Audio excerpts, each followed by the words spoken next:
Okay, your sprint is on the back of your lesson. So the good news is you only have one page of homework because you're doing the other page right now. We're just going to multiply these. 1/2 times 1/2. So 1 times 1 is 1.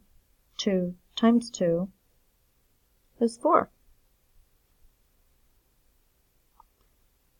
1 times 1 is 1. 2 times 3 is 6. The only thing, if you have trouble with this angle, you could rewrite your fraction like this, just so that you can see across. 1 times 1 is 1. 2 times 4 is 8. But I'm fine if you just do it like these. Let's go down and look at question 12. I'm going to slide up a little bit. Okay, so I'll rewrite it. 2/5 times 2/3.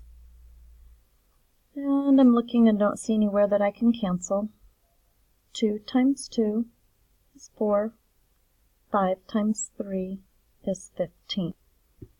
Okay, let's do one more problem together. I want you to look at 14. I'll rewrite it. 1/4 times 2/3. All right. If you notice that you can cancel, you could go ahead and cancel right here. You would have a 1 and a 2.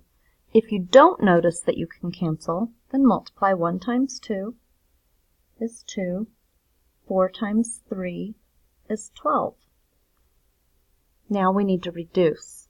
Okay, so we're going to see how many times 2 can go into each of these numbers. 2 divided by 2 is 1. 12 divided by 2 is 6. All right, 5th grade, go ahead and finish the rest of it. Good luck.